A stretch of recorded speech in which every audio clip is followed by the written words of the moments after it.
Magandang hapon sa lahat. Luzon, Visayas, Mindanao. Tayo nagbabalik dito sa aking YouTube channel po sa Mir Soriano TV 29 po para mag-discuss ulit ng another coins. Ayan po. Magandang hapon po sa aking mga subscriber po. Thank you so much po sa mga subscriber ko po kung saan kayong panig ng mundo po. Lalong-lalo na rin yung mga senior citizen dyan. Ayan po.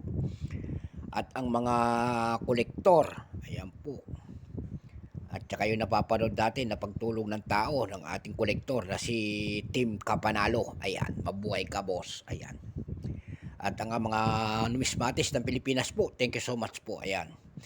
At thank you so much din sa mga hindi pa nakapag-subscribe sa akin. Kung gusto nyo ang ganito mga video po, pwede naman pakipindot ang ating notification bell para ma-update po kayo sa mga latest ko pang gagawin mga video po. Pindutin na rin po ang subscribe button. Ayan, para ma-update po kayo talaga sa aking mga YouTube channel.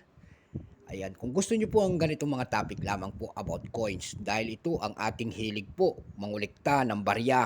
Ayan po.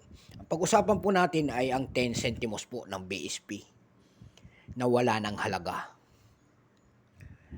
Ayan, nako. Ayan po ang BSP po 2013 po, ayan. 2013, nakikita nyo 10 centimo. 2030 Republika ng Pilipinas, pag-ikot po, ayan, makikita nyo po ang ating 1993, ayan po, sale of the Central Bank of the Philippines kung tawagin yan, at saka yung Catwill.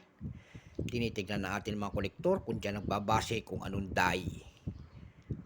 Bago natin simulan ang ating talakayan, kilalanin muna natin siya syempre. Issue Philippines po, period, Republic, 1946 up to date po, type, standard circulation coins, years, 1995 hanggang 2017, value, 10 centimos po, currency, piso. 1967 up to date po. Composition po nito ay copper plated steel, namamagnet po yan. May bigat lamang po itong 2.5 grams. May haba lamang itong 17 mm. May kapal po itong 1.67 mm. Ang kanyang hugis po, syempre pabilog. Orientation nito ay medal alignment number N-1683. Reference number KM-270-1. Ayan po. Ito pong 2013 po ay 10% lamang. Ayan po. Pero wala pa pong vintage ito. Kasi ito po ay ginagamit pa. Ayan ang kintab eh. Ayan po. Ayan. Pero mayroon ng price dun sa ating numista.com po. Ayan. Yung kanyang very fine, 10 pesos. Very fine, 17. Extra fine, 17. Almost uncirculated nito ay 25 pesos. At uncirculated po nito ay nagkakahalaga ng 60 pesos only. Wala, mahirap pa maghanap ng price nito. Ayan po.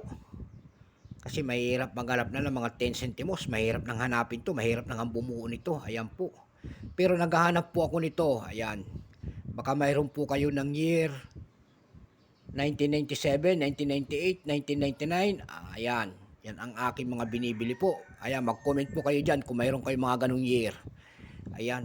Doon po sa ating carousel.com po, tingin tayo na numista, wala pong nagbebenta nito. Doon po sa ating eb.com, wala rin. Bukod tangi po doon sa ating carousel PH po. Doon po may nagbebenta na nito ng 50 pesos per piece at saka 60 pesos per piece po. Ayan. Yun lamang ang kanyang presyo sa ngayon po. Ayan.